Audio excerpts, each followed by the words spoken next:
Michael Rennie was ill the day the earth stood still, but he told us where we stand. And Flash Gordon was there in silver underwear. Claude Rains was the invisible man. Then something went wrong for Fay Ray and King Kong. They got caught in a celluloid jam. Then at a deadly pace it came from outer space. And this is how the message ran. Hi there, Dax here, for another Pre-Regan science fiction. So, this summer seems to be the summer of the comic book movies! From Thor to Green Lantern, from Priest to Captain America, from X-Men First Class to... Crap, there's an odd number. As you may recall, the purpose of this show is to look at classic works of science fiction and remakes, prequels, sequels, and adaptations of thus. As the DC and Marvel continuity most certainly stretch back before 1980, and is very much science fiction with the ray guns and the aliens and the like, anything made within those continuities most certainly counts. And since you people are sadists and like to watch reviewers in pain, I'm going to review a bad comic book movie. And when people think of bad comic book movies, there's one movie that usually comes to mind. Howard the Duck. Yes, for those of you who are only familiar with the character from this movie, Howard the Duck was originally created by Steve Gerber for the Avenger Into Fear comics. That's right, he was created for a horror series. He was created as a parody of horror, but he quickly caught on and moved over to the main Marvel continuity. As someone from a world where ducks evolved into the dominant species instead of primates, and is now stuck on Earth. I found a missing link. It seems to be half man, half toucan. His stories are generally social commentary and parody, meant to be existential looks at our real world through the lens of an outsider with no superhuman abilities. The movie is not. Apparently Steve Gerber hated the final product of the film as much as the rest of us. This film managed to garner 4 Razzies that year, including Worst Picture. The other thing people tend to remember about this movie is that it was produced by George Lucas. Yes, that George Lucas. So let's see if it's really as bad as all that, as we start off in Howard's apartment.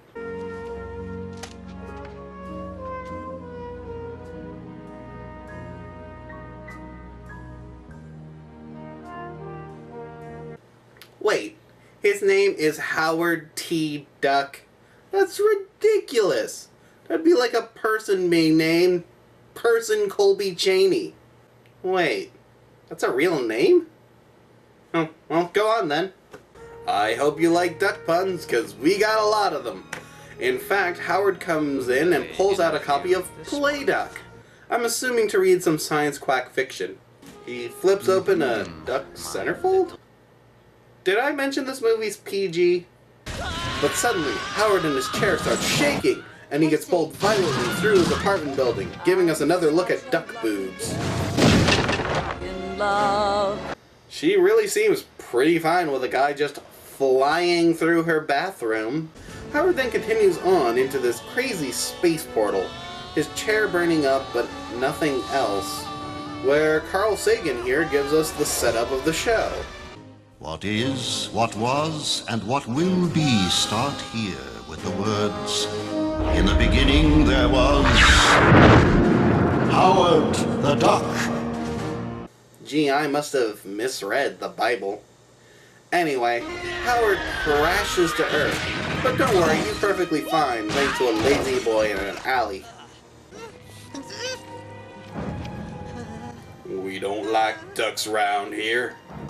Howard proceeds to get beaten up and thrown around by all the street people around here. Odd. The sign says Cleveland, but they're clearly in Detroit. Anyway, Howard gets away by hiding in a trash can, until soon Beverly comes along. Now, if she looks familiar to you, that's because she played Lorraine in Back to the Future. That's right, she went from dating Marty McFly to Howard the Duck. She's really moving up in the world. Oh, and since this is a comic book movie, a woman gets attacked in a dark alley, and our hero has to save her. Knock nose on us. We're your biggest fans. Let me go! No more Mr. Nice Duck. Huh? Let the female creature go. Jimmy, do you like see what I see? A talking duck? Yeah, that's it. I've been doing too much toot. Is that the name of a drug? Anyway, he beats these punks up, and Beverly thanks him. No. I'm asking, what is this place? The planet's called Earth, I think. You think? It starts raining, though. If only water would run off his back like... There's a simile there, I'm just missing it. Anyway, Beverly feels sorry for him, so she takes him back to her apartment, where they discuss their rock and roll backstories. You pay to live here? It's cheap. The manager of my band found it for me. I suggest you find a new manager. Hey, I'd love to, but we got this damn contract with the sleazoid. He won't even give us the money he owes us. I decided to educate myself in the real world, on the streets. So, I wrote songs at night and did construction work by day. Wow, that sounds great. You know, I write songs too. What kind of... Listen, it doesn't matter. It was all a pipe dream. I got so tired of everyone saying, "Grow up, Howard." I guess I finally did. But, exhausted, Howard passes out and Beverly looks through his wallet, where we get some more duck puns, and an unwrapped prophylactic? Why doesn't he keep it in the wrapper? The next morning, Beverly takes Howard to her scientist friend Phil, who works at the Cleveland, I guess, Museum of Natural History. Hi. Oh, hi, Beverly. We had an appointment? We got here as fast as we could. Okay, that sign says paleontology and ichthyology. Is Howard a dinosaur or a fish? Oh, and yes, this is Tim Robbins in an embarrassing early role. Why do you ask?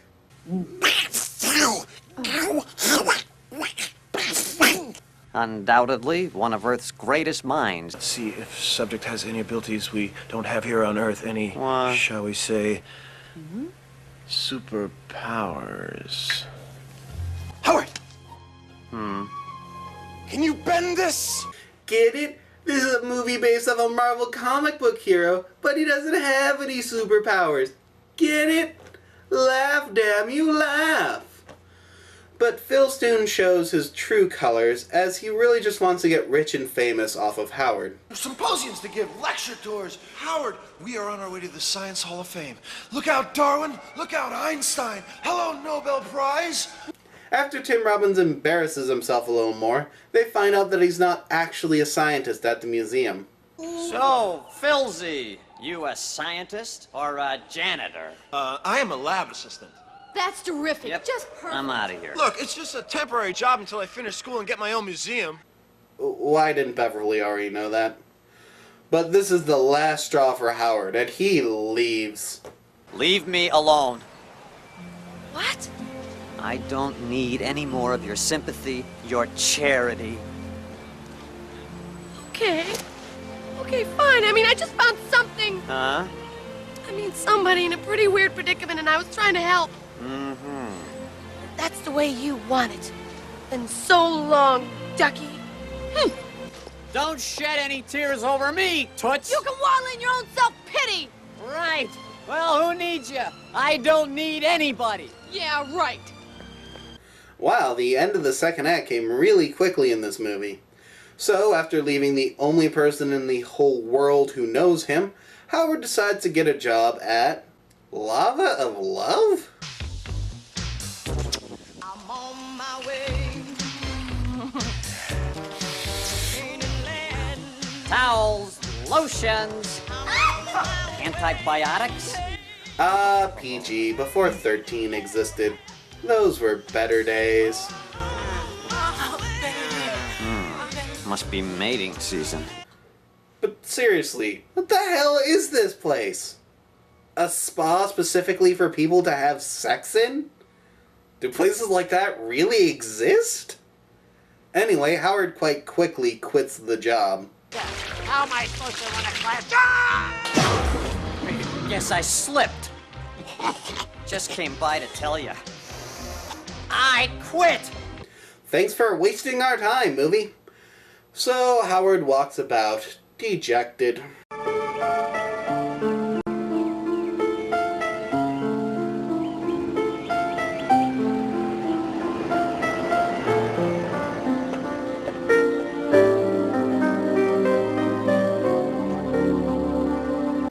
Until, wandering randomly, Howard manages to make it back to the alley in which he first crashed.